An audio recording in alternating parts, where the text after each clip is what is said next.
aqui quem está falando é a Bela e você está escutando ou assistindo o podcast da Bailarina Preparada, mais uma vez com um convidado muito especial aqui. Estou mega animada para esse papo, mas antes de eu contar quem é, eu já vou pedir para você, se você estiver vendo a gente pelo YouTube, clica no botãozinho de se inscrever no canal, tá? Não esquece que isso é muito importante aqui para gente. E também, se você estiver escutando a gente por outra plataforma, clica no botãozinho de nos seguir, porque assim você sempre vai ser notificado quando tiverem novos episódios, tá bom? Agora sim, quero dar as boas-vindas a Maércio Maia. Muito, muito, muito obrigada, Maércio, por ter topado tirar um tempinho da sua agenda mega corrida, mega atribulada, para bater um papo comigo. Então, obrigada e seja bem-vindo. Imagina, eu que agradeço. É uma honra poder conversar com você e poder compartilhar um pouquinho da minha história. Eu agradeço. Oba! Muito bem. Então, para a gente começar aqui, eu quero pedir para você se apresentar para a galera, falar um pouquinho sobre quem é você, como que a dança entrou na sua vida e como que a neurociência, como que a somática entrou na sua vida, que esse é o nosso tema de hoje. Bora lá. Bom, vou encurtar a história para a gente não ficar 5 horas falando. Então, Senão ia ser vou fazer longo. Vou fazer alguns saltos, mas eu sou o Maércio. A minha história com a dança, ela começou de uma maneira muito engraçada, porque eu sou o filho caçula de 4 irmãos, né? E a minha irmã mais velha, eu sempre fui muito apegado à minha irmã. E na adolescência da minha irmã, eu tinha ali mais ou menos 10, 11 anos. E eu era muito conectado com ela. E quando ela estava em casa com as amigas, conversando, fofocando, e vivendo, né, as suas amizades, eu ficava em cima dela. Então não deixava ela ter Ela devia tempo adorar. para conversar com as amigas, poder falar das histórias, enfim. E aí ela teve uma grande ideia de me matricular em um curso de teatro para que eu saísse de casa e deixasse ela em paz. Então, na verdade, foi assim que eu fui parar nas artes. Assim, eu nunca tive nenhum ímpeto de não, eu quero fazer teatro, eu quero fazer dança. Eu fui porque era uma forma da minha irmã ter um pouco de privacidade com as amigas dela. Gente, Então, que engraçado. Temos que agradecer, então, a sua irmã.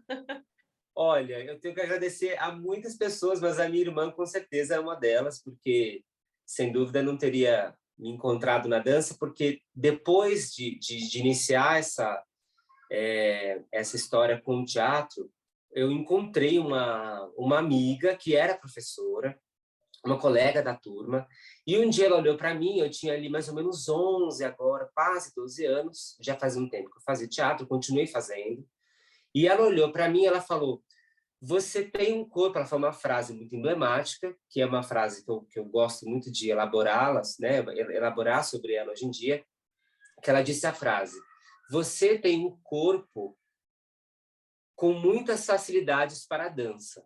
Ela disse essa frase. Eu falei: caramba, o que será que ela quer dizer?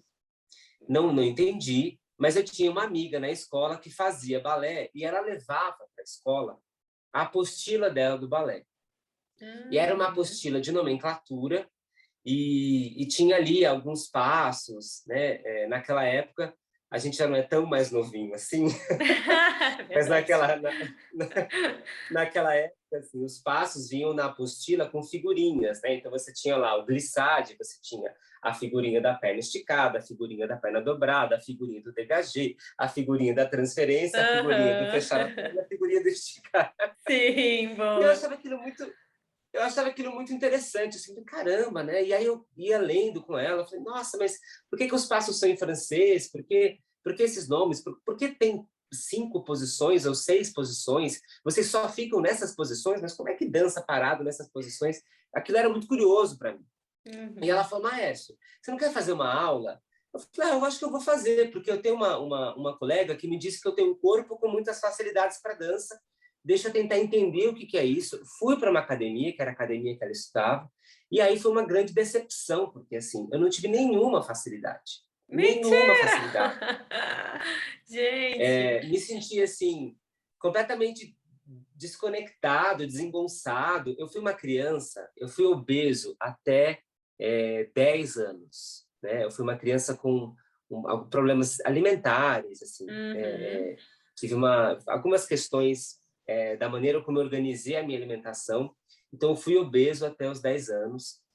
E eu comecei a equilibrar o meu peso e a recuperar a minha saúde, né? Recuperar essa saúde dessa criança pré-adolescente, porque eu comecei a me deslocar para fazer as aulas de teatro e depois as aulas Hum. de dança a pé. Então, eu comecei a caminhar Uhum. bastante. Eu caminhava 40 minutos até a escola, depois mais 40, fazia aula, passava o dia inteiro na escola. Então, isso ajudou com que eu recuperasse essa saúde, né? Sim. Mas dando mais um salto, nessa escola, eu lembro que a primeira, embora fosse muito difícil para mim ali, me sentia muito descoordenado, eu coloquei o pé na barra, numa das primeiras aulas, e aí a professora falou assim, ela deu um salto, assim, ela, nossa, que pé! Deu um grito. Assim. E aí eu comecei a pensar, eu falei, caramba, o que de errado, o que será de errado que tem no meu pé, né? Ai! E ela perguntou se eu já havia feito balé antes, tá? Eu falei, nunca fiz balé. Ela, mas o seu pé, ele é assim, ele tem um alongamento, você tem um colo de pé muito acentuado. Eu falei, tá bom. Continuei nessa escola. Eu sei que dali alguns meses, assim, depois de uns 6 meses, eu comecei a descobrir algumas facilidades e me desenvolver com uma certa tranquilidade com o balé, Uhum. descobrindo o que eram aqueles fatores que a minha colega havia enxergado. Era uma educadora física, então ela Uhum. teve um olhar com uma perspectiva de quem estuda o corpo e o movimento. Então não foi uma coisa assim, vai fazer dança porque você é assim assado, mas ela hoje eu compreendo que ela olhou e ela falou, olha, você tem alguns parâmetros de flexibilidade, alguns parâmetros de organização que facilitem Uhum. talvez você se encontrar com o balé, e foi assim que eu comecei a estudar dança. Eu gostei bastante. Esse processo de desenvolvimento ele foi encontrando outras escolas até eu ir para uma escola aqui de São Paulo, uma escola bem tradicional, que é o Pavilhão D, Centro de Artes, Uhum. onde eu fiz grande parte da minha formação, e mais tarde eu fui cair numa escola, a Escola Paulista de Dança, que foi onde eu encontrei uma grande professora chamada Lilia Shaw, que Uhum. foi a pessoa que me apresentou a educação somática. Então, o que aconteceu? Nessa escola, a Escola Paulista de Dança, as aulas que a Lilia dava eram aulas de balé. A Lília vem de uma formação, sobretudo uma formação da Royal, mas nas aulas a gente não seguia o programa da Royal, então era uma Uhum. aula atravessada por várias influências, inclusive uma influência de um professor, ele é havaiano, mas né, radicado, né, nos Estados Unidos. Bom, Havaí é um território dos Estados Unidos, é bem difícil falar Uhum. isso, É, né? meio Mas um confuso. professor é, um professor chamado Fiennes Jung, que inclusive tá vivo, é um senhorzinho, que tem vários vídeos no YouTube, maravilhoso, assim, acho que é uma das minhas grandes referências de professores de balé clássico. E ele apresentava o balé clássico de uma forma muito conectada a perspectivas de autodescoberta, né? E a educação somática, ela entrou nesse sentido. Então, em determinado momento da minha vida, eu chego para essa professora e eu falo para ela ali com 16 anos, mais ou menos, 17 anos, eu falo, olha, eu quero ser bailarino. Com 16 anos, eu assinei um primeiro contrato em um grupo pequeno da minha cidade, eu sou do Grande ABC, e Uhum. havia ali um edital de seleção de bailarinos. Eu participei dessa seleção, passei, então comecei a trabalhar com dança muito cedo. Com 16 anos, Uhum. eu já era a minha profissão, já havia Sim. entendido ali mais ou menos que aquilo ia ser a minha atuação profissional, mas ali com 17, quase 18, eu falei, olha, eu quero de fato trabalhar com isso, essa vai ser a minha profissão. Uhum. E, nesse sentido, ela falou, olha, muito bacana, então vamos procurar outras abordagens para que você preencha esse processo. Então, a educação somática entrou aí, porque eu tinha algumas questões, embora muitas facilidades, eu tinha outras dificuldades, como todos nós. Claro. Né? Todos nós. Sim. Como qualquer Tem ninguém que é perfeito. Jamais. E aí ela me levou para uma outra profissional, que era uma profissional que hoje é minha amiga, a Beatriz Pacheco. E com a Beatriz Pacheco, eu passei por um processo de uma espécie de inicialização com a educação somática. Já já eu falo um pouquinho mais o que é educação somática, mas encontrando práticas que me auxiliavam no aprendizado e na expressão do balé clássico, que eu tinha resultados muito rápidos, assim, resultados de 2, 3 meses. Então, assim, eu tinha uma dificuldade de organização da minha pelve, que fazia com que eu hiper encaixasse a pelve. Aquilo me dava um estresse nos flexores do quadril, um estresse na coluna lombar, o meu plié encurtava, eu perdia uma resposta de mola nos saltos. E eu comecei a organizar ali, nossa, então eu posso descobrir como organizar a minha pelve de tal forma que eu libere todos esses excessos e conquiste algumas outras faltas que estão acontecendo justamente por essa má organização do corpo, que nem sempre a técnica, isso eu acho muito importante, e é por isso que eu acho que trabalhos como o seu são tão essenciais hoje, porque nem tudo a técnica vai te ofertar. É verdade. Não vai. Né? Nem tudo vai vir pela aula do balé, e é importante que você compreenda de que forma você pode descobrir outras ferramentas, outras metodologias, para que elas se entrelacem, e aí sim você conquiste esse desejo que alimenta o seu trabalho. Então, a educação somática entrou aí. E o que é a educação somática? Né? Para quem nunca ouviu falar nesse nome.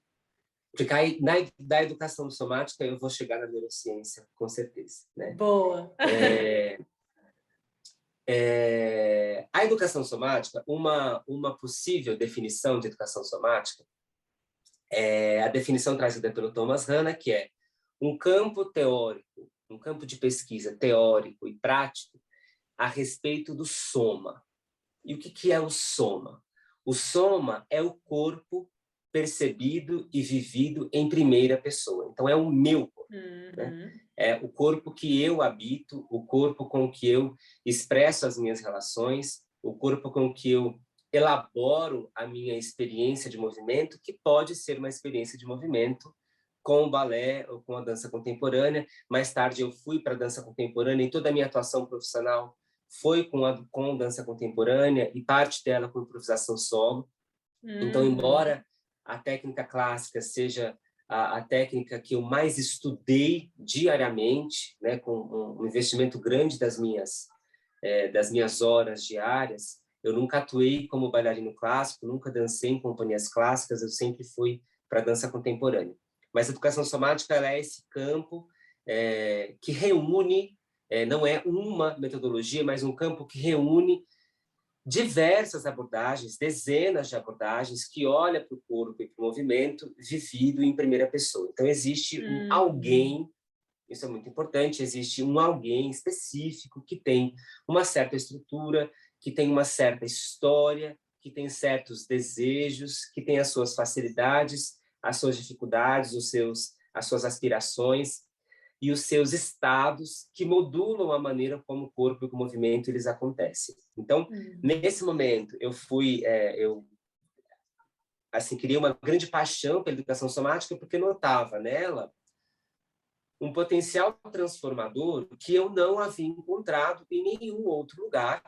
Não é que não existam outros lugares, sim, existam, mas foi um lugar em que eu me encontrei. Outras pessoas vão encontrar isso no Pilates, outras pessoas vão encontrar isso na yoga, outras pessoas vão encontrar isso em diversas abordagens. Eu encontrei na educação somática. Eu gosto de falar isso porque eu detesto essa coisa do faça educação somática porque é a forma de você se organizar. Mentira. Uma das, concordo. Uma das, você pode escolher a que mais faz sentido para o seu corpo. Um elemento essencial para a educação somática além dessa perspectiva da vivência do corpo em primeira pessoa, são as relações mente-corpo. Isso é essencial para qualquer trabalho somático. Primeiro, entendendo que não há essa divisão, que muitas vezes a gente elabora essa divisão de uma forma didática, para entender ali como, quais são esses processos e de que maneira eles ocorrem, mas a gente sempre cai lá na frente numa relação muito entrelaçada, uma relação de mão dupla entre o que acontece da mente para o corpo e o que acontece do corpo para a mente, e isso acontecendo de uma forma muito complexa e muito relacional. Então, a mente está a todo momento impactando a forma como o corpo expressa, a maneira como o corpo expressa o movimento está impactando em tempo real a maneira como a gente percebe esse movimento, e isso me chamava muita atenção, e aí eu pensei na época, eu quero entender como isso acontece. Eu quero entender como isso acontece porque eu percebia, e aí eu já dançava em companhia nessa época, eu percebia que, muitas vezes, os meus estados emocionais modificavam a forma como eu dançava. Ou algumas memórias, alguns afetos modificavam a forma como eu dançava. Eu vou dar um exemplo para ficar explícito o que eu quero dizer. Eu tinha uma meia, olha isso, eu tinha uma meia, que era uma meia velha, furada, mas que era a minha meia de audição. Nossa. Eu sempre fazia audição com essa meia. E assim, teve uma audição que eu esqueci essa meia. Mas assim, eu fiquei completamente inseguro, porque aquela meia, para mim, era uma meia que ela me dava um conforto no tornozelo, eu tinha uma certa tensão na articulação talotibial, e aquela meia, ela aquecia o meu tornozelo, ela era macia, mas ao mesmo tempo ela me dava estabilidade, era uma meia bárbara. E eu tenho essa meia guardada até hoje. Eu acho que vou enquadrar essa meia. Tem que botar num quadro.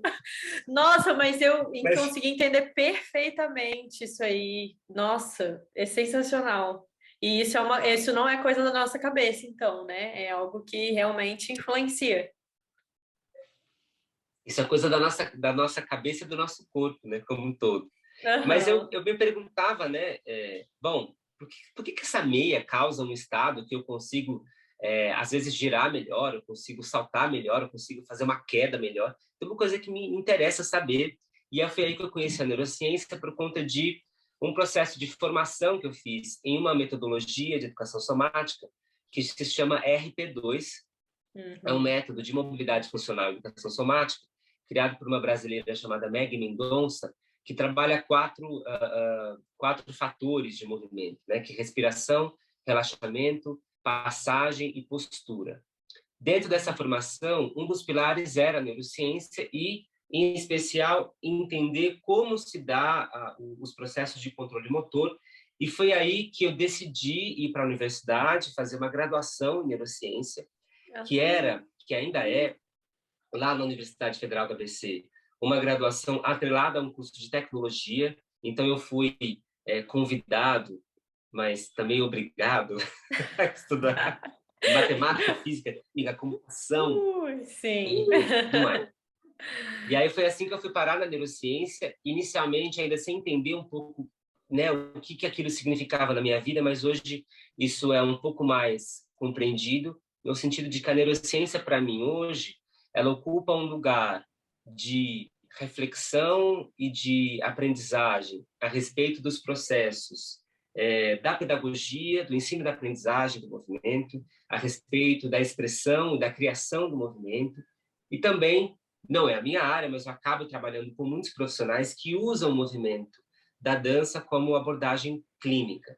Então, a neurociência, para mim, ela transita entre esses dois lugares para fornecer alguns resultados e algumas perspectivas que façam com que os processos de aprendizagem, os processos de expressividade e os processos de clínica, eles possam ocorrer de uma forma mais integrativa, funcional e trazendo mais não mais resultados, mas mais encontros com os desejos individuais. Acho que é um pouco isso. Olha, eu falo bastante, quando você quiser me interromper, você me corta. Não, eu tô amando, porque como eu tinha, quando eu te chamei, né, eu falei, cara, eu não sei nada, assim, esse é um assunto que eu sou bem leiga, eu estou amando a aula. Então, tá sendo muito bom.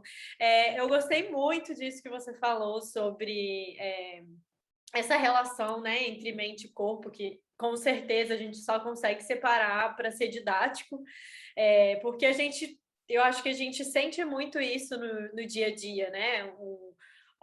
Por exemplo, esse exemplo que você deu da meia, eu tinha uma sapatilha de ginástica quando eu era ginasta, que eu usava, e eu não podia usar sempre a mesma sapatilha, mas eu guardava ela para as competições, para as apresentações, porque eu também me sentia melhor com aquela sapatilha da ginástica, né?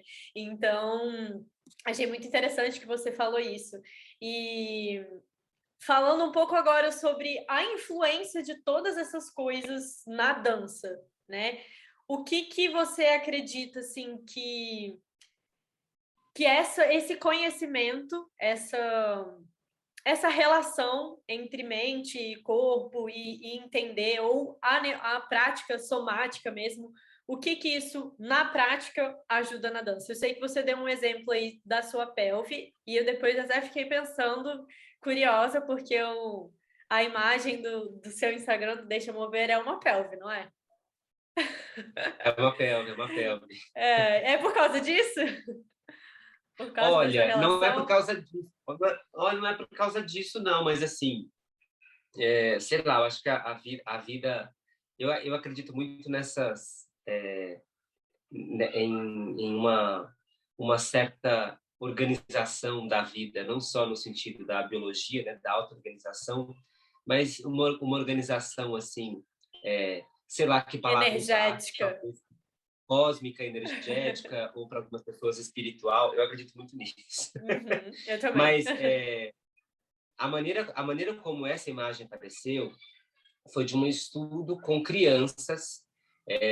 Eu dou aula há 9 anos em um programa de sensibilização cultural aqui do estado de São Paulo, e eu trabalho eminentemente com crianças e com adolescentes. E com as crianças, eu escolho ali uma ou no máximo duas, porque é o que dá, estruturas do corpo humano. Geralmente eu vou para ossos, para estudar ao longo de 6 meses, né, que é o período do meu curso com essas crianças. Em um dos tempos que eu trabalhei, eu escolhi a pelve, né?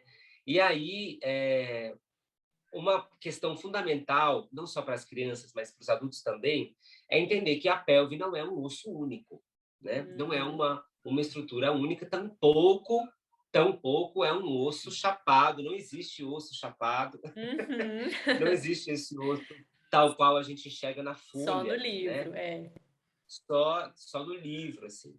E aí, uma das alunas fez uma pelve em forma de borboleta. E aí eu falei, caramba, é isso. É isso, os ilíacos são asas. Os ilíacos são asas. Sim, E, de fato, existe uma mobilidade ali reduzida na sacroiliaca, mas existe uma mobilidade ali que permite, inclusive, que a gente caminhe, né? E exato. caminhe bem. Uhum. Então, a pelve borboleta surgiu daí, desse encontro, mas, sem dúvida, minha maior questão durante toda a minha vida com a dança foi a organização da minha pelve, porque eu tinha ali, eu andei nas pontas dos pés, na meia ponta, até 14 anos. E Meu eu só, Deus. até 14 anos. E eu só organizei isso depois que eu comecei a dançar. Mas olha que curioso, e eu já vou chegar na neurociência daqui a pouco. Uhum. Hoje, quando eu tenho 32 anos, quando eu estou muito estressado, sei lá, acontece alguma coisa, eu tenho que entregar um projeto, está atrasado, estou dependendo de muitas pessoas e aquilo tá, eu me estresso, né? Eu começo a andar nas pontas dos pés, imediatamente. E aí Uhum. o que acontece? Quando eu ando nas pontas dos pés, a minha pelve ela se ajusta ali para me manter em pé. Então Sim. ela faz ali, geralmente ela faz uma retroversão exacerbada. Uhum. E aí o que acontece? Eu estou falando isso porque agora, conversando com você, que eu me dei conta que, assim, embora eu tenha escolhido o logo do Deixa Mover, por conta dessa experiência com a minha aluna, a pelve é a minha grande questão da vida. Assim. Uhum. E aí, o que acontece hoje? Assim, por que eu estou dando esse exemplo?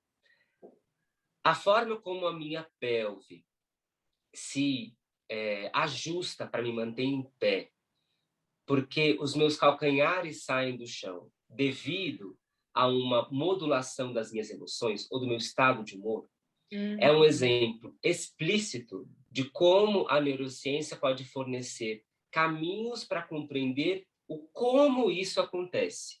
Porque o primeiro passo para a gente inserir qualquer intervenção, seja uma intervenção de aprendizagem, uma intervenção clínica, ou seja um disparador criativo, é você ter ali mínimas compreensões dos processos, do como isso acontece. Então, se eu entendo como isso acontece, quais são os elementos que estão em interação ali, eu tenho meios de interagir, intervir sobre esses elementos de uma forma mais funcional, de uma maneira que eu consiga elaborá-los, reorganizá-los, porque a gente não muda o corpo, a gente não nasce de novo, né? Sim, nós temos este corpo e cada um tem o seu corpo e a gente, na verdade, o que faz é uma modulação, uma reelaboração ou uma reforma, que é o verbo reformar é um verbo utilizado pelo Stanley Kellerman, do Anatomia Emocional, que é um livro que está perdido aqui em algum lugar, que daqui a pouco eu acho. Mas uma reforma, você reorganiza a forma. E para reorganizar a forma, eu preciso saber qual é a forma, né? Então, quais são as estruturas que estão em jogo. Agora, como essas estruturas se relacionam, a palavra relação é extremamente importante para a gente entender esse processo. E aí eu preciso entender também se eu estou alojado numa perspectiva da educação somática, como o sujeito, como essa ambiência interna, que é uma ambiência fisiológica, mas também é uma ambiência mental, ela elabora sobre essas estruturas. Então, uma maneira de agir sobre esse contexto que eu estou expondo, e é uma forma, uma maneira que rege grande parte do meu trabalho, tanto de pesquisa quanto de ação pedagógica, é a imagética motora. O que é a imagética motora? Talvez a imagética motora não seja algo novo para todo mundo e, de fato, os processos de imaginação não são inovações da neurociência, de verdade não são. Né? As relações com as imagens, as relações com a nossa ambiência onírica ou com os sonhos, ela é muito anterior a qualquer desenvolvimento de uma ciência específica que é a neurociência. Pois bem, a neurociência ela aborda a imagética motora a partir de um momento muito importante, na verdade, de uma maneira mais explícita, com o marco da descoberta dos neurônios espelho. Então, o sistema espelho, que acontece ali em meados dos anos 90, no final dos anos 90, e que passou e ainda passa por uma série de atualizações sobre o tema, mas, em vias gerais, o que esse sistema espelho ele expressa? Existem neurônios ou populações de neurônios espalhadas pelo encéfalo como um todo, em algumas regiões mais específicas, por exemplo, o córtex parietal posterior ou o córtex motor primário, área motora suplementar e outras áreas, mas são regiões que elas se tornam ativas quando você realiza um movimento de fato. Então, se eu estou aqui fechando e abrindo a minha mão, fechando e abrindo a minha mão, essas áreas elas estão em uma excitação diferente. Se eu não tivesse fechando e abrindo a minha mão, não quer dizer que elas estavam inativas, nenhuma área do cérebro está inativa o tempo inteiro. A gente tem todo o encéfalo funcionando, mas se autorregulando, então uma hora está mais ativa, outra hora está menos ativa, mas não tem nenhuma área desligada, aquela história, você só usa 10% do seu cérebro, é fake news. Balela, né? Verdade. Eu já tinha escutado isso aí. Faz não muito existe. sentido, né, gente? Pô, 10%, só que isso. Caramba, Você, né? isso Olha, tudo. milênios de evolução para usar 10% do encéfalo, Pois não dá. é, né? Pois bem, essas áreas, se elas estão ativas aqui, quando eu realizo de fato o movimento de fechar e abrir a mão, quando eu, de olhos abertos ou olhos fechados, eu imagino que eu estou fechando e abrindo as mãos, então agora, de fato, eu não faço o movimento com os meus membros, mas eu imagino o corpo realizando o movimento. Essas áreas, elas também estão ativas. Elas também expressam atividade. Não é a mesma atividade, geralmente é uma atividade um pouco menor, mas é uma atividade acima do que no repouso. Então, quais são as portas que essa descoberta abre, né? O que começou a ser elaborado de uma forma mais explícita a partir desse momento. Ok, se eu tenho essas áreas que elas se expressam, que elas entram em atividade, tanto quando eu realizo o movimento, quanto quando eu imagino o movimento, será, e essa é uma pergunta, será que não seria interessante explorar a imaginação para modulação da motricidade? Então, essa é uma questão. E essa exploração, ela acontece em diversos âmbitos. Por exemplo, na clínica, uma abordagem de imagética motora que ficou e ainda é muito conhecida e muito aplicada no mundo inteiro é a imagética motora graduada, que é uma perspectiva, uma metodologia de imagética motora construída por um grupo que tem uma produção científica absurda, mas que se ocupa na regulação e na modulação de aspectos clínicos do movimento. Então, pessoas com sequelas de acidente vascular, ou pessoas com dor crônica, ou pessoas com déficits motores de algumas patologias neurológicas. Então, não quer dizer que você só, e isso é importante pontuar, não quer dizer que você só imaginando você pode aprender o movimento, não quer dizer que você só imaginando você pode se recuperar de uma lesão, mas os estudos apresentam uma maneira de que o casamento entre a imaginação e a motricidade parece ser muito interessante tanto para quem está aprendendo, ensinando, quanto para quem está se recuperando de uma lesão, porque muitas vezes, em algumas lesões, o movimento por um determinado período, ele não é possível. Ele não é possível. Ali nos primeiros estágios de uma reabilitação muito complexa, né? Eu sou contra acho que você também, eu sou contra o imobilismo, né? Então, essa ideia, ideia dos 50, 60, 70, de que para você sarar, você curar o corpo, você precisa estar em repouso total. Isso eu acho uma grande besteira. A gente precisa, de fato, encontrar como se mover. Mas, em alguns casos, o imobilismo ele é necessário por um determinado período, geralmente um curto período de tempo. Agora, se eu não posso mover uma estrutura, eu não estou impedido de imaginar essa estrutura. Eu não estou impedido de elaborar mentalmente sobre essa estrutura, e isso tem sido algo muito explorado por esses grupos para tentar entender de que forma eu conecto imagem e movimento, compreendendo que, mais uma vez, aquilo que a gente começou a falar no início da nossa conversa, mais uma vez, existe um caminho de mão dupla acontecendo, em que cada um desses elementos impactam o outro a todo instante no tempo. Então, a imagética motora é uma forma que eu estou muito interessado, e grande parte do meu trabalho se aproxima dessa perspectiva, mas existem outras, por exemplo, o que a neurociência dos afetos se ocupa em investigar, que é a maneira como essa modulação dos nossos estados de humor ou dos nossos sentimentos, das nossas emoções, já vamos diferenciar o que é sentimento, o que é emoção, mas como eu compreendo essa grande ambiência que não está expressa na estrutura, mas que modula a estrutura, mas como a compreensão dessa ambiência pode me ajudar a dançar, ou pode me ajudar a levantar da cama, ou a se mover por aí, alcançar um objeto, carregar o meu filho, carregar o meu cachorro. Perfeito. Acho que essas são as duas grandes áreas que eu me interesso e me aproximo, mas a gente poderia falar de outras. Boa.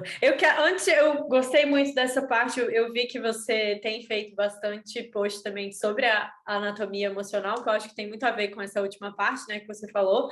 Mas antes eu queria fazer uma pergunta, que é o seguinte: você falando aí da imagética, motora e tal, eu pensei aqui num caso que é muito comum, que eu já vi em algumas sugestões de estudos científicos da dança falando sobre periodização de treinamento, que é muito comum que no final ali, prestes a ir para um concurso ou para uma temporada de espetáculos e tudo mais, que uma sugestão para que os bailarinos não se cansem demais é justamente fazer uma prática mental, né? Ao invés de dançar, repetir espetáculo inteiro, não sei o quê, é parar e fazer uma prática mental da coreografia e tudo mais. Então, isso seria também a imagética motora, nesse caso?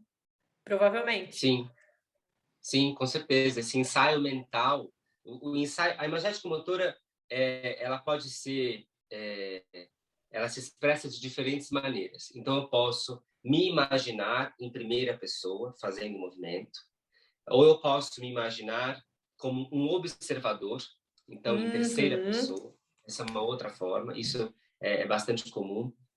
Mas na dança, talvez a imagética motora em primeira pessoa, essa imagética motora primária, ela seja mais expressiva.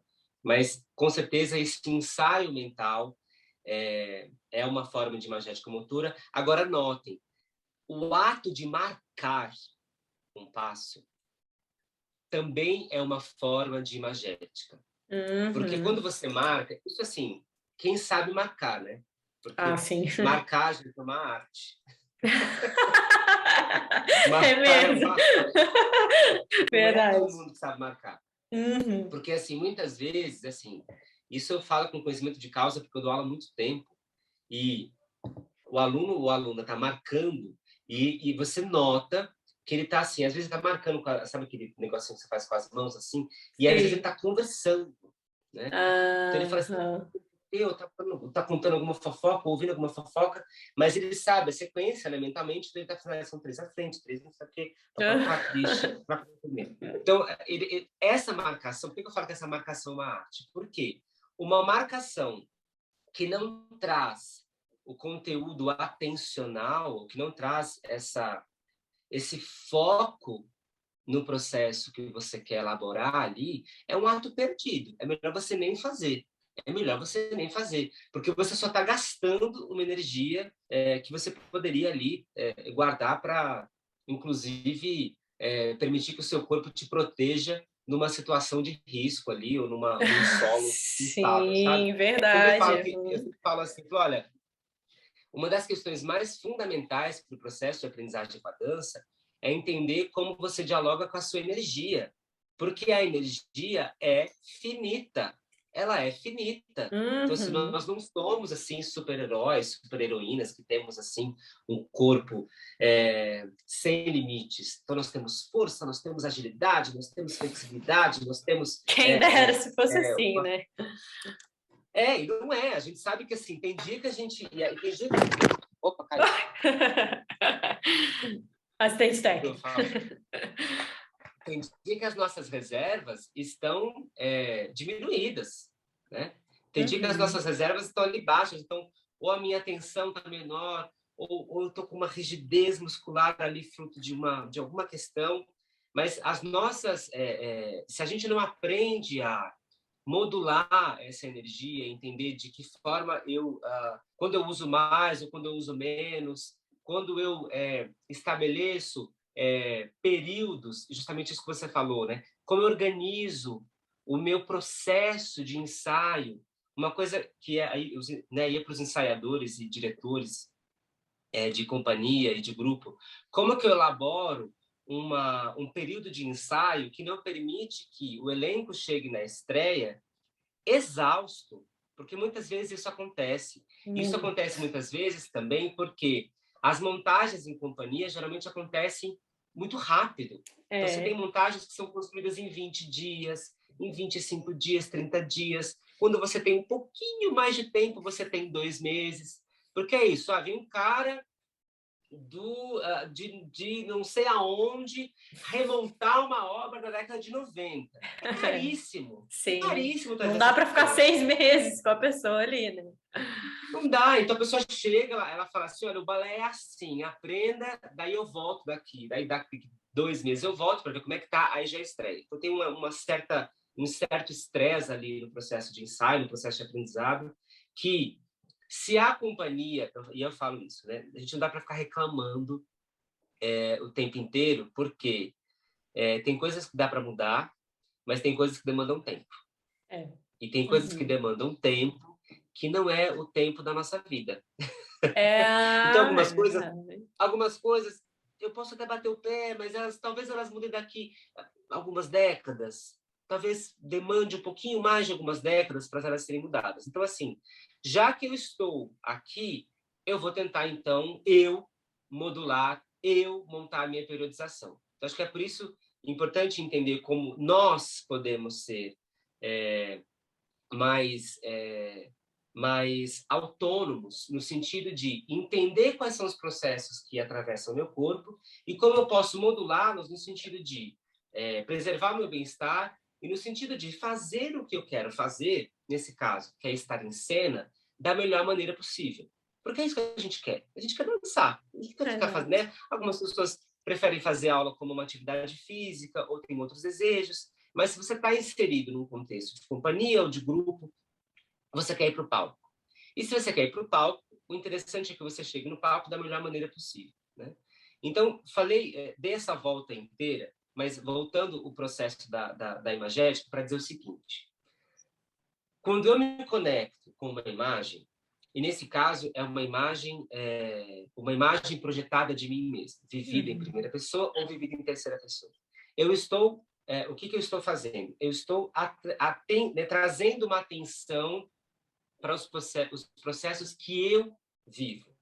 E eu vou repetir isso, que eu vivo. Não é o processo que a outra pessoa vive, porque o processo que a outra pessoa vive, eu não tenho como acessar. Na verdade, o processo que a outra pessoa vive, eu observo o comportamento dele. Então, eu observo a casca dele, a ambiência externa dele. A ambiência interna, por mais que nós sejamos seres empáticos, a gente nunca acessa a ambiência interna de uma pessoa. Então, somente quem vive sabe o que vive. Agora, existem outras formas de você explorar a imagética motora, por exemplo, a partir de metáforas ou imagens metafóricas, por exemplo, a imagem da pelve borboleta do Deixa Mover. Então, eu posso estar sentado, então, se você nesse momento, você está ouvindo esse podcast ou assistindo isso em vídeo, sentado, ou se você está deitado, na posição que você estiver, você pode imaginar a sua pelve como uma borboleta. Então, eu tenho ali os 2 ilíacos como asas e eu tenho o sacro como o corpo da borboleta. E elaborar, inicialmente, o que essa imagem evoca na percepção da estrutura.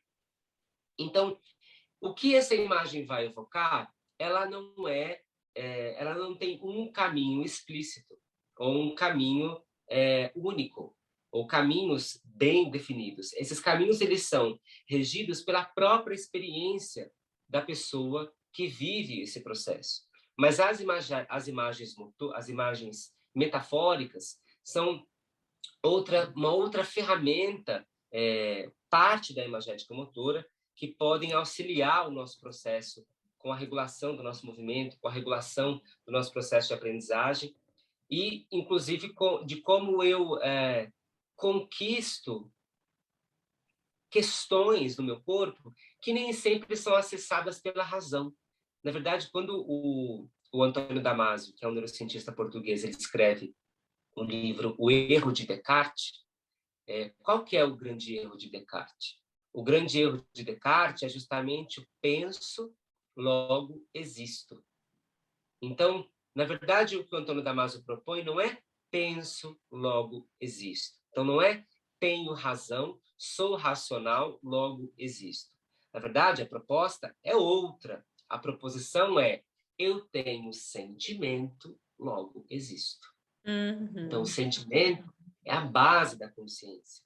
Agora, o que são os sentimentos? Sentimentos são leituras possíveis, em primeira pessoa, de respostas emocionais. Então, respostas emocionais como calafrio, frequência cardíaca aumentada, diminuída, frequência respiratória aumentada, diminuída, uma excitação da pele, uma vermelhidão, ou uma alteração de temperatura, ou uma alteração de sudorese, né? Ou um frio na barriga, ou uma alteração intestinal, ou uma alteração da minha umidade da minha boca. Então, tudo isso são respostas fisiológicas, emoções, que é uma maneira, a gente pode ler as emoções de uma outra perspectiva, mas eu adoto, na maneira como eu organizo os meus estudos, eu adoto as emoções a partir desta perspectiva. Então, os sentimentos vão ler essas respostas fisiológicas. Eles vão dar não só um rótulo, mas um certo sentido a um estado complexo. Porque mesmo que eu divida emoção e sentimento, eu estou fazendo uma divisão didática. É igual separar sensação e percepção. É divisão didática, porque são processos muito, muito entrelaçados. Então, se eu sei agora, então, se eu parto por uma perspectiva que não é penso, logo existo, mas tenho sentimento, logo existo, então os sentimentos fazem a base da minha consciência, eu modifico a forma como eu me compreendo. Eu modifico a forma como eu compreendo até o outro. Eu modifico a forma como eu estabeleço uma relação que confia nos meus estados corporais e não só na minha razão. E por que eu estou falando isso? Porque muitas vezes é difícil de achar respostas para perguntas que o corpo traz. A minha questão com a pelve, eu não resolvi em um mês. Eu demorei muito tempo e aí eu não falo nem resolver, eu demorei muito tempo para encontrar uma modulação funcional da organização da minha pelve. E nesse sentido, as imagens me ajudaram muito, porque as imagens, elas traziam estados e percepções e até sentimentos que me levavam a uma organização que eu não tinha que pensar para fazer, eu tinha que viver para fazer. Então, eu lembro vários momentos de sair das aulas de educação somática. Eu fazia aula de educação somática numa casinha que ficava perto de uma estação de trem aqui em São Paulo, e eu saía da estação de trem, eu tinha que caminhar 20 minutos até chegar a essa casa. E eu saía da casinha de volta para a estação de trem, e nesse período de 20 minutos de caminhada, eu ficava percebendo, né? Eu falei, caramba, nossa, mas tem uma alteração na minha pelve que parece que me deixa mais contente, ou que me traz um conforto, ou que me traz uma felicidade, ou que me traz um acreditar que é possível modular as tensões da minha pelve.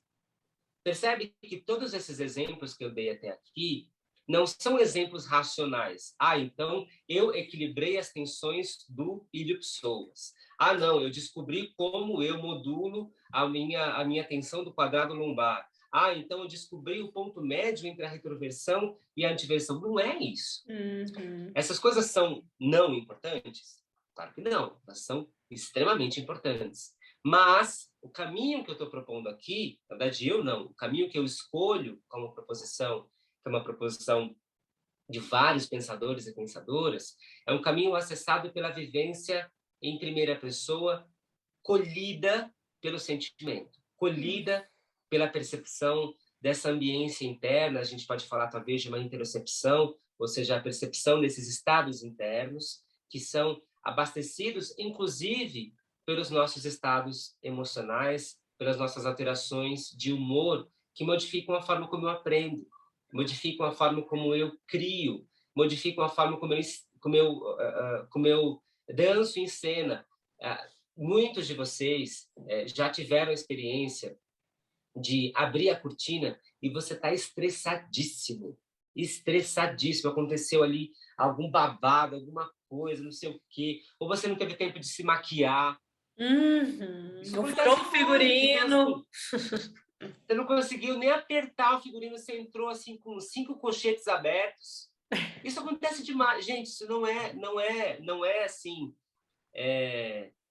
não são pontos fora da curva, são pontos dentro da curva. Sim. Às vezes o espetáculo é às 20 horas, 15 para as 20 horas, faltando 15 para as 20 horas, você está marcando palco. Porque deu um problema com não sei o quê. E você, às vezes, se troca em 10 minutos. Como é que você se organiza? Se você não tiver uma caixa de ferramentas e uma autopercepção, um autoconhecimento para trazer atenção à emoção e ao sentimento, abre a cortina, é um desastre. É um desastre. E você pode até acertar a coreografia, mas a experiência daquilo é péssima. Acho que todo mundo já passou por isso alguma vez, né? De ter esse estresse logo antes e também, acho talvez até principalmente, de não ter uma boa experiência no palco. E acho que às vezes a gente nem para pensar, né? O que causou, por que foi má experiência, né? O que aconteceu, se não deu nada visivelmente errado, né? Ninguém caiu, ninguém errou, esqueceu. Mas outras coisas podem ter acontecido antes que levaram a esse momento, né? Cara, muito legal. Eu tô assim, tô achando que a gente vai ter que fazer um segundo episódio para falar sobre mais coisa, porque, cara, é muito interessante. E eu tô até peguei a caneta aqui para anotar uns insights assim que eu tô tendo de experiências mesmo. Você falou aquele negócio da lesão, né? De recuperar a lesão com movimento, tudo mais. Eu também já tive uma experiência dessa. Eu lembrei também de um ginasta, eu era ginasta, né?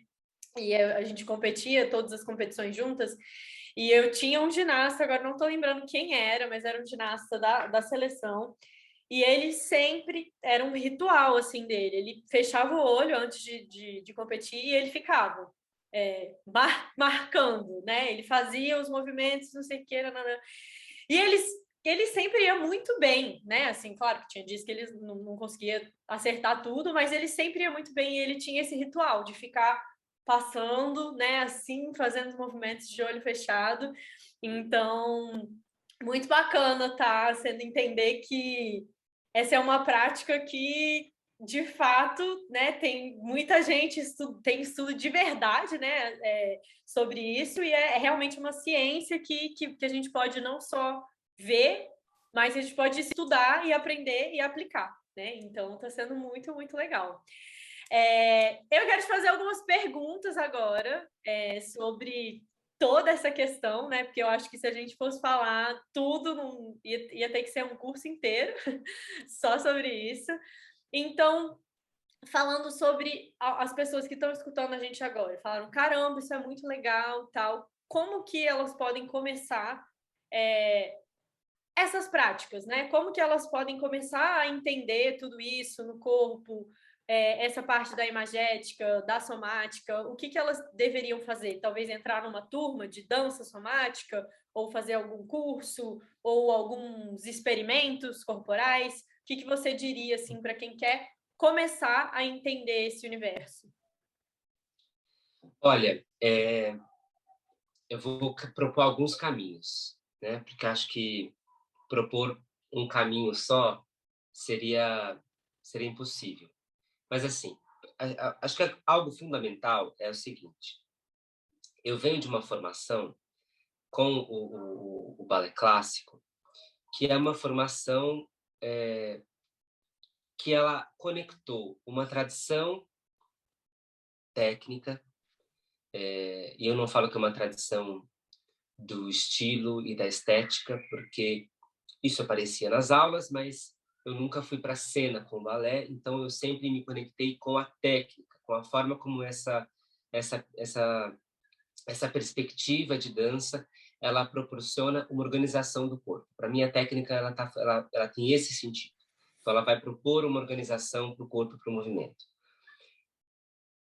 E por que eu estou falando isso? Porque em nenhum momento eu abro mão da importância da técnica ou da relevância da técnica, e dependendo do seu objetivo, isso vai ser mais ou menos relevante, mas sempre relevante. E eu falo do balé porque eu venho do balé, eu poderia falar de outros lugares se eu viesse de outros lugares.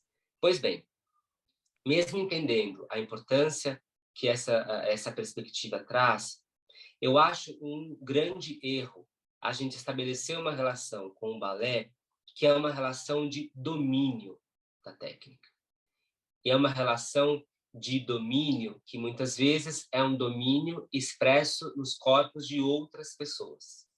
Ainda mais hoje, que, sei lá, se você tem 20 anos, ou até 25 anos, a gente tem uma oferta de vídeos muito alta. Na minha época, a gente assistia vídeo de balé no VHS, né? Então, você não tinha ali um YouTube como você tem hoje, né? Não era tão fácil. Só que o que acontece? Qual é o problema? Eu tenho um acúmulo de referências que fazem, muitas vezes, com que eu busque o corpo da outra pessoa, né? Com que eu busque um domínio de uma técnica que não é a técnica do meu corpo, é a técnica no corpo da outra pessoa. E esse é um erro, porque se eu faço isso, eu estou justamente colocando meu processo de aprendizagem em um domínio total. Então, assim, eu vou girar 4 piruetas, eu vou ter um grand jeté extremamente alongado e com uma linha perfeita, ou talvez até numa flexibilidade negativa. Eu estou colocando meu processo de aprendizagem que está em busca de uma figura que não é a figura do meu corpo. Sim. Esse é o primeiro passo. Então, o domínio da técnica, dessa palavra domínio, dominar a dança, eu acho um grande erro. Quando muito, a gente domina o nosso próprio corpo em alguns momentos. Porque em outros momentos, na maior parte dos momentos da vida, a gente está ali se autorregulando naquilo que eu quero, naquilo que o corpo agiu reflexamente, ou agiu para se proteger, ou se organizou conforme ele poderia ali. Mas não existe esse domínio total. Para mim, isso é um ponto de partida. Por quê? Esse é um ponto de partida porque eu entendo que eu não estou em busca de um domínio, eu estou em busca de uma compreensão de como eu vivo essa história, de como essa história encontra um lugar no meu corpo. Pois bem, partindo daí, eu tenho alguns caminhos. Porque isso não está só na aula de educação somática. Isso pode estar... Minha professora ela falava assim, gente, demi-plié, nunca se esqueça. Demi-plié é um convite para pensar na própria vida. Porque assim, pense, assim, gente, eu fui muito sortudo. Muito sortudo. Pensem na sequência da barra do demi-plié. Talvez seja a sequência mais simples da barra. Mais simples, mas assim, com o mínimo de atenção, e se você está numa turma intermediária avançada, a sequência do demi-plié é extremamente simples.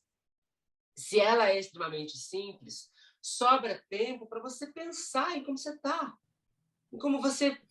Né, o que aconteceu com você hoje de manhã, e como aquilo que aconteceu hoje de manhã faz você viver o demi-plié. Então, esses vertebrais mais lentos, né? Os suplés que permitem que você inspire, expire, perceba como você está. Então, você tem aquele momento lá. A finalização, o que é a finalização? A finalização é um momento de escuta, de auto-escuta, né? de uma escuta interna. Então, você não está lá esperando a professora dizer ok, obrigado. Você não está esperando isso. Você está esperando o momento próximo, né? Porque você não vai ficar parado o tempo inteiro, porque tem outro exercício. Mas ali é um momento de escuta. É um momento, é uma forma de você viver o balé em primeira pessoa, a partir desse olhar do soma, então, o corpo vivido em primeira pessoa. Então, não necessariamente você tem que ir para uma aula de chave ventrais, você tem que ir para uma aula de psicologia formativa, ou de coordenação motora Piaget-Bézier, ou de Klaus Viana. Agora, essas abordagens que eu citei, entre outras, elas têm tempos mais esgarçados. Então, as práticas são mais esgarçadas, elas são mais lentas, e são práticas que demandam uma atenção, que é uma atenção, muitas vezes, para o não movimento. ou para aquilo que antecede o movimento, o pré-movimento. Porque o movimento, isso é importante. Quando o movimento acontece no espaço, ele já aconteceu um tempo antes no sistema nervoso. Milissegundos antes no sistema nervoso. Então, o movimento, se alguém está me assistindo, ou se você não estiver me assistindo, nos assistindo, imagine, eu estou com a minha mão direita fechando e abrindo os dedos. Fechando e abrindo os dedos. Quando vocês veem eu fechando e abrindo os dedos, o ato de fechar e abrir os dedos já aconteceu no sistema nervoso. Isso é velho no sistema nervoso. Existe um outro processo acontecendo agora para que o próximo movimento seja feito e para que o movimento que está acontecendo naquele instante seja lido e seja regulado. Por que eu estou dizendo isso? Eu estou dizendo isso porque os processos esgarçados, e é por isso que o Denis Plié é um convite para pensar na própria vida, os tempos esgarçados permitem que você explore essa autopercepção, explore essa escuta da ambiência interna. Então, isso vai estar no Denis Plié, isso vai estar no aquecimento da barra, nos primeiros 2, 3 exercícios da barra, isso vai estar no adágio do centro, isso vai estar na reverência. A reverência é um momento de amarração do eu. É isso que é a reverência. É a amarração do eu. Então, você não está agradecendo só ao pianista, só ao professor. Você está amarrando a sua experiência. A minha professora ela falava assim, no agradecimento final, se imagine, olha a magética motora, se imagine lá dentro de você pequenininho. Então, tem uma Bela pequenininha lá dentro de você. E tem um maestro pequenininho lá dentro de mim. E eu agradeço a essa figura interna. Eu agradeço. Falo, nossa, muito obrigado. Parabéns pela sua aula, que você tenha enxergado as suas dificuldades, que você valorize as suas facilidades. Mas, olha, parabéns. Obrigado, maestro. Aí a Bela agradece. Obrigado, Bela. Nós fizemos um bom trabalho. Se você fez, porque se você ficou conversando, fazendo alongamento, conversando, sem prestar atenção em nada. Entende? Aí você não tem o que agradecer. Né? Quando muito se agradece ao deslocamento que você fez até a escola. Mas se você elaborou, né? Agora, se você conquistou aquele espaço de uma maneira íntegra com um alto valor, autovalorizando, agradeça, né? E permita que essa amarração ela faça com que a próxima aula ela tenha novos desafios, ela tenha novas roupagens, novas possibilidades. Né? Então, eu começo dizendo sobre isso porque o processo de uma vivência em primeira pessoa com o movimento não é exclusivo da educação somática. Agora, a educação somática propõe caminhos bem definidos para que isso aconteça. Então, se isso é difícil, as aulas de educação somática são muito propícias para que esse processo de descoberta seja realizado, seja conquistado. Né? E aí, não importa, assim, você tem muitas abordagens, as práticas de Feldenkrais talvez elas sejam as mais esgarçadas, com um tempo mais esticado. Mas outras, e aí vai demandar muito do seu objetivo. Né? Então, eu tenho um objetivo de organização das estruturas que eu preciso de uma investida um pouco mais explícita. Então, talvez possa ir para o Clausiana, ou posso ir para a coordenação motora Pirret-Bézier.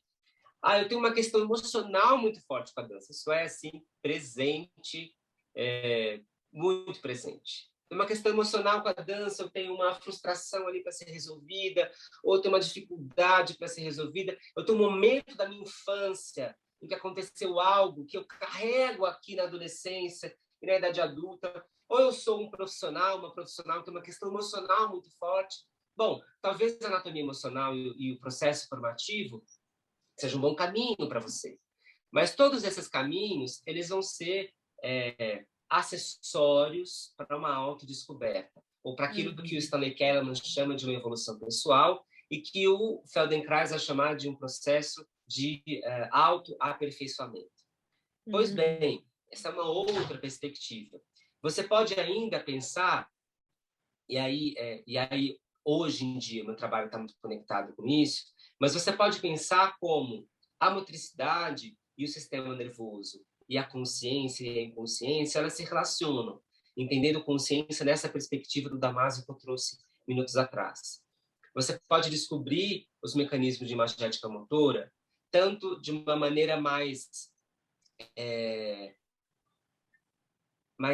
tranquila de ser vivida, se eu posso dizer assim, menos teórica e menos cheia de racionalidades, com livros, por exemplo, como um livro que é o meu livro de cabeceira da educação somática e da neurociência, que é um livro chamado The Thinking Body, da Mabel Todd, O Corpo Pensante, que é um livro escrito nos anos 30, que dá margem para a criação de uma metodologia, de um sistema de imagética motora chamado ideoquinesis, formulado por uma aprendiz da Mabel Todd, por uma pessoa que continuou o trabalho dela, chamada Lulu Swigert, uma ex-professora já falecida da Juilliard. Mas esse livro, The Thinking Body, é um livro bárbaro para ser lido. Infelizmente, ele não tem em português. Eu já fiz um grupo de estudos dele há um tempo atrás. Talvez daqui a um tempo eu retome esse livro. E esse livro, além dele não ter em português, você não acha em lugar nenhum. Então, Maestro, por que você está falando desse livro se eu não acho esse livro? Como é que eu vou fazer, né? Tá falando só para deixar com vontade. Então, eu estou falando porque eu tenho o PDF desse livro. Então, se você está... Pronto! Resolvi! Se você está ouvindo esse livro, sei lá se a gente coloca isso na descrição do vídeo. Vocês procuram, quem quiser esse livro vai achar. Então, ou procura a Bela, ou me procura, porque esse livro vai chegar nas suas mãos. Olha aí. Esse é presente, hein? Presente.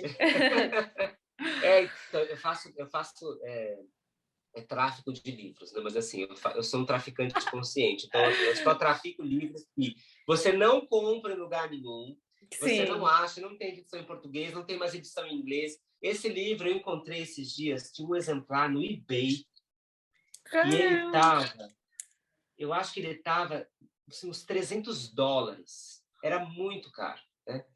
Então, assim... Meu Deus. Não dá, mas eu tenho PDF, esse livro, se você quiser, você vai dar um jeito de chegar nesse livro para ler. Porque é um livro, gente, esse livro, ele é um livro base da imagética motora, e é um livro que, nos anos 30, quando a neurociência caminhava a passos de tartaruga, ele já anunciava resultados conquistados nos anos 90, nos anos 2000, na última década, nas últimas 2 décadas. Né? Ele já mencionava isso. Ele já mencionava, e é um livro bárbaro. Então, essa é uma forma. Eu acho que quem tem um pouco mais de acesso, e aí é um acesso financeiro mesmo, né? Porque são cursos caros, são cursos muito interessantes, mas são cursos caros. Os cursos online do Eric Franklin, que é um pesquisador suíço, sueco, não sei, mas ele está nos Estados Unidos. E ele tem vários cursos online, mas também tem vários vídeos no YouTube que você pode explorar ali, né? São vídeos em inglês, mas o YouTube possibilita que você assista com legenda. O Eric Franklin, ele faz um trabalho de imagética motora que nasce das proposições, embora ele não explicite isso, mas que nasce das proposições da Mabel Todd e da Lulu Swigert. Mas ele, ao invés da Lulu Swigert e da Mabel Todd, ele não vai olhar só para a postura corporal, mas ele vai olhar para a dinâmica corporal, e ele atuou e ainda atua muito com bailarinos e com bailarinas, então ele explora esses aspectos da dança. Uma outra forma é fazer o meu curso. Ai, estava esperando aqui esse momento. E quase 2 anos atrás, há 3 anos atrás, eu iniciei um processo de grupos de estudos, de livros da educação somática, grandes obras da educação somática. Então, já fizemos Mabel Todd com The Thinking Body. Fizemos um livro antigo chamado The Dancer's Body, A Medical Perspective on Dance and Dance Training, que é um livro de um cara chamado... Qual é o nome dele? Esqueci o nome dele. Mas depois a gente coloca aí. Depois a gente coloca. Depois eu coloco. Daqui a pouco eu lembro. Wheeler, Joseph Wheeler. Boa. Joseph Wheeler. Esse livro também você não encontra em lugar nenhum. Eu comprei nos Estados Unidos há, sei lá, 5, 6 anos atrás, mas comprei num sebo. Então, assim, achei num sebo. Não, é dificílimo. E, assim, se você quiser esse livro também, eu tenho em PDF. Mas vai ser preso, né? Não, gente, não denuncia nada. Conhecimento tem que ser compartilhado, né? Se é tão difícil de acessar assim... Não, você não acha. Quem achar para comprar, eu sempre busco. E esse livro tá assim também. No Brasil não tem em português. Talvez fora do Brasil você ache, mas você vai achar na casa dos $100, $200. Acho que isso não é tão acessível. Mas é um outro livro. E aí é um livro que não explora a neurociência. Mas por que eu estou falando disso? Porque eu comecei a explorar grupos de estudos até um belo dia que uma amiga chegou em mim e falou assim: Maestro, mas agora, depois que você terminou a graduação, que você está metido na pós e elaborando pesquisas a respeito do tema, você não vai propor nenhum curso? Eu falei, caramba, é mesmo, né? Então, eu pensei no curso de neurociência, que é um curso que está agora na 3ª turma, e um curso que eu tenho um carinho assim profundo. Acho que a gente tem nos nossos trabalhos, a gente tem os nossos xodós, sei lá, os nossos xodós, né? E o curso de neurociência é um xodó porque assim, quando eu entrei na graduação para estudar neurociência em 2015, eu pensei, onde eu estou me metendo? Né? O que eu estou fazendo aqui? Estudando cálculo 1, 2 e 3, física 1, 2 e 3, computação, programação, o que eu estou fazendo na minha vida? Né? E aí eu tinha um amigo que ele falava assim, você acha que você não está tentando matar uma formiga com uma bola de canhão? Ele perguntava assim para mim, eu falei, caramba, será que eu estou fazendo isso? Mas hoje não. Hoje eu compreendo que esse processo foi um processo muito importante para pensar nesse curso de uma maneira de apresentar para artistas da dança, para professores e professoras e para as pessoas que se interessam por esses casamentos entre sistema nervoso e movimento, de como eu posso apresentar esses temas que a gente conversou nesses... deixa eu ver quanto tempo a gente está conversando, um pouquinho mais de uma hora que a gente está conversando, de uma maneira mais processual. Então, o curso da neurociência ele explora o que é a neurociência, como eu entendo esse campo, mas como eu entendo esse campo em uma maneira contextualizada, localizada. Então, não vou olhar para a neurociência com um guarda-chuva amplo. Então, eu olho em uma neurociência que olha para o movimento, mas em especial olha para o movimento dançado. Né? E aí a gente vai compreender o que é cognição, quais são as perspectivas principais de entrelaçamento corpo e mente, o que é sensação e percepção, o que é emoção e sentimento, como se dão os processos de aprendizagem por essa via da neurociência, o que é a embodied cognition, né? A cognição corporificada ou a cognição incorporada. Quais são os resultados, a própria imagética motora, mas quais são os resultados que impactam a minha vida, o que podem impactar a minha vida como artista do movimento. Então, o curso da neurociência é um grande xodó, porque ele explora esses temas. A gente está agora com inscrições abertas para a 3ª turma, que é uma turma que começa no dia 16 de maio. Até quando são as inscrições? Então, é um problema. Porque assim, hoje, a minha atuação profissional, ela está dividida. No Deixa Mover, né? Nossa, agora que eu percebi que toda vez que eu levanto a mão, aparece que eu levantei a mão. É por isso que aparece. Eu vi que apareceu aqui. Por isso que fica aparecendo. Agora mas eu não estava entendendo. Que legal. Bom, muito bom. Bom, deixa eu retomar aqui o que eu estava falando.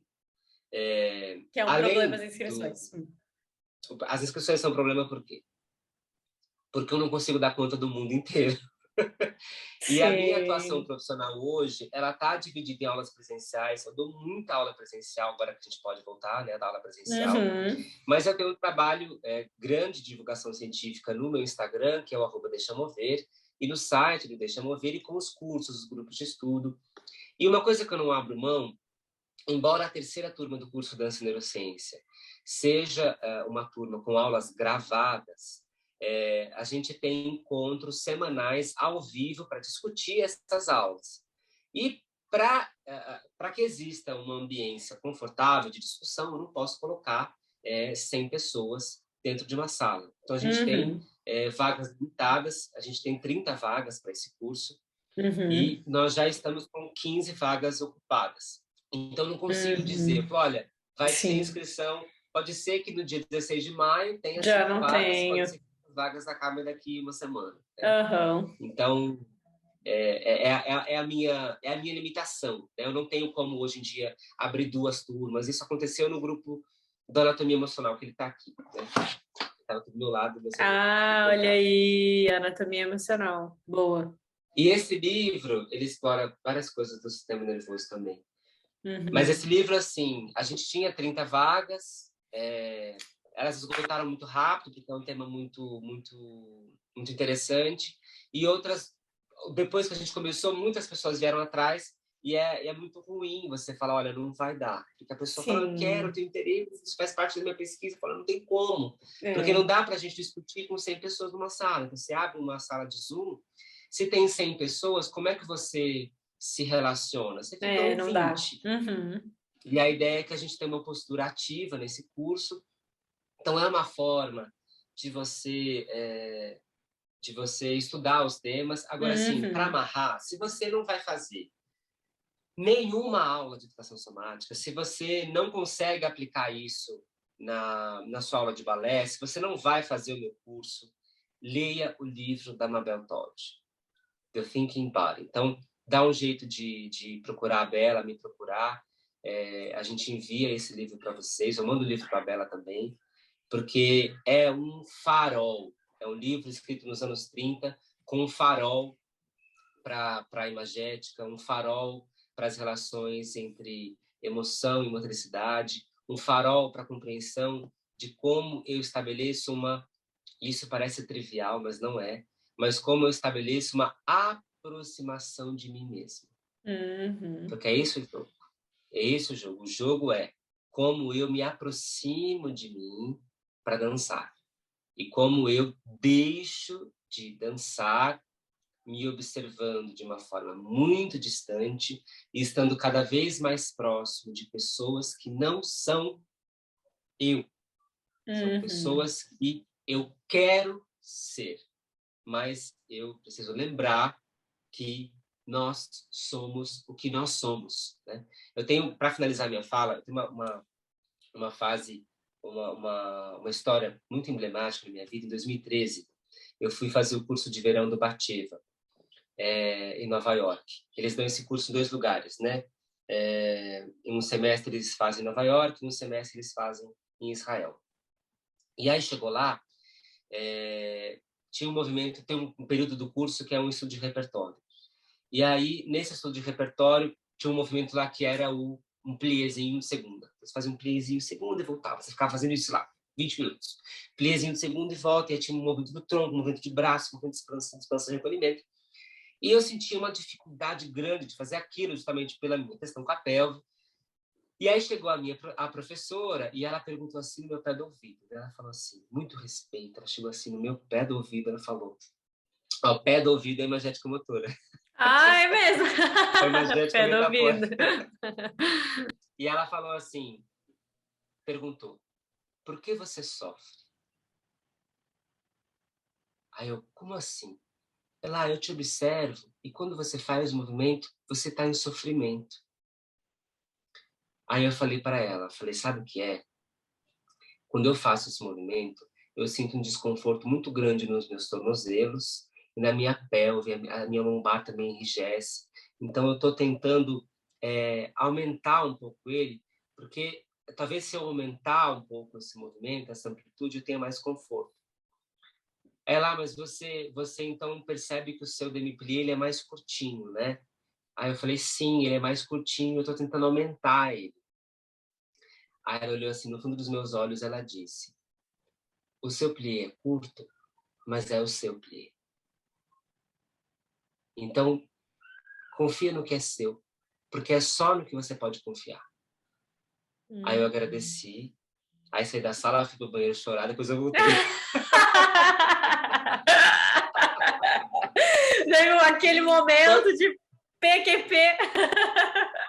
Mas eu falei, caramba, assim, grande parte da minha vida eu passei tentando aumentar o meu plié, quando na verdade eu deveria estar em busca de aceitar o meu plié. Porque o quê? Ele poderia aumentar ali, ganhar uma amplitude, um conforto maior, isso é possível, isso é muito possível, mas eu não vou ter um demi-plié de uma pessoa X, que tem uma grande mobilidade talos tibial, que Você tem não uma é grande essa mobilidade. pessoa, né?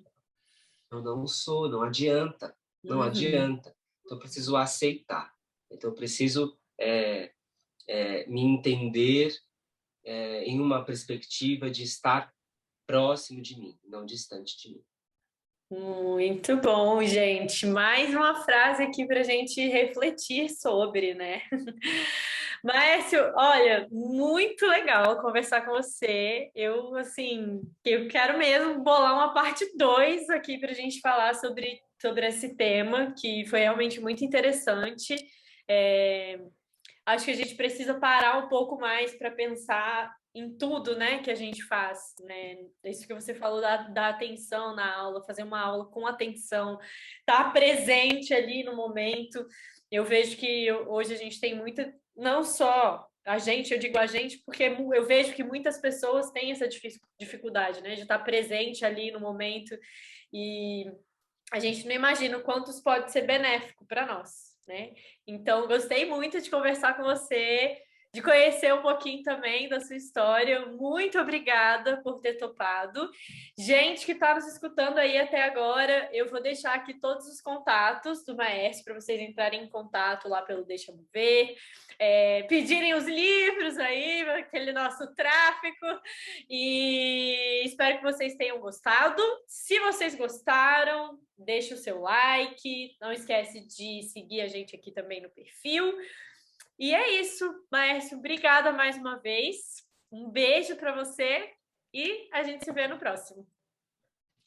Obrigado mesmo. Prazer falar com você e estou aqui disponível para a gente fazer parte 2, 3. Obrigado mesmo. Obrigada. Tchau, gente.